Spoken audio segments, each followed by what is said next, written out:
গ্রামের এক প্রান্তে ছিল এক রহস্যময় বাগান। লোকজন তাকে বলত জাদুকরি কলার বাগান। কেউ সেখানে যেতে সাহস করত না, কারণ শোনা যেত যে একবার ওই বাগানে ঢোকে তার জীবন আর আগের মতো থাকে না। সেই গ্রামেই থাকত গরিব এক মেয়ে মালিহা। বাবা মা নেই, ছোট একটা কুড়েঘরে একাই থাকে।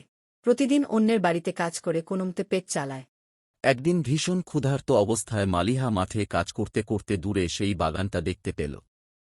পাকা কলার ঘ্রাণ যেন বাতাসে ভেসে আসছিল। একটা কলা পেলেও আজ আমার দিনটা বাঁচে। জানো রহিম, সারাদিন এত কষ্ট করেও যখন পেটে কিছু পড়ে না, তখন মনে হয় জীবনটাই বুঝি থেমে গেছে। একটা কলা হলেও যদি খেতে পারতাম, মনে হতো আজকের দিনটা অন্তত বৃথা গেল না। একটু শক্তি পেতাম, একটু হাসতেও পারতাম। সাহস করে সে বাগানের ভেতরে ঢুকে পড়ল। ভেতরে ঢুকেই সে অবাক। চারদিকে বিশাল বিশাল কলাগাছ, আর প্রতিটা গাছে সোনালি রঙের কলা ঝুলছে, যেন স্বপ্নের মতো সুন্দর। এই বাগান থেকে কিছু নিতে হলে আগে একটা প্রশ্নের উত্তর দিতে হবে। বুঝলে মা, এই বাগানের প্রতিটি ফলই সাধারণ না, এগুলো মানুষের মন আর বিবেক যাচাই করে। যারা শুধু লোভ নিয়ে আসে তারা খালি হাতেই ফিরে যায়, কিন্তু যারা সত্যি দরকার নিয়ে আসে তাদের জন্য এই বাগান তার দরজা খুলে দেয়।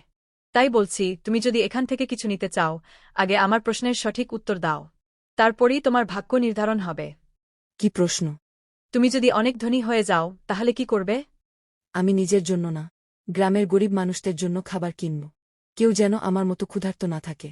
জানেন, নিজের কষ্টটা আমি সহ্য করতে পারি, কিন্তু যখন দেখি আমার গ্রামের ছোট ছোট বাচ্চারা না খেয়ে কাঁদে, মায়েরা চোখের পানি লুকিয়ে রাখে, তখন বুকটা ফেটে যায়। আমি চাই না কেউ আর এই অভাবের কষ্টে দিন কাটাক।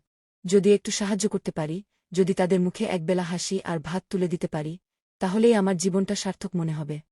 তুমি পরীক্ষায় পাশ করেছ। এই কলা খেলে তোমার জীবনে সুখ আসবে, কিন্তু লোভ করলে সব হারাবে। মালিহা কলাটা খাওয়ার পরই আশ্চর্য ঘটনা ঘটল। পরদিন থেকে তার জীবনে একের পর এক ভালো ঘটনা ঘটতে লাগল। কাজে বেশি টাকা, নতুন ঘর, ভালো খাবার, সবকিছু যেন বদলে গেল। কিন্তু মালিহা তার কথা রাখল। সে গ্রামের গরিবদের সাহায্য করতে শুরু করল।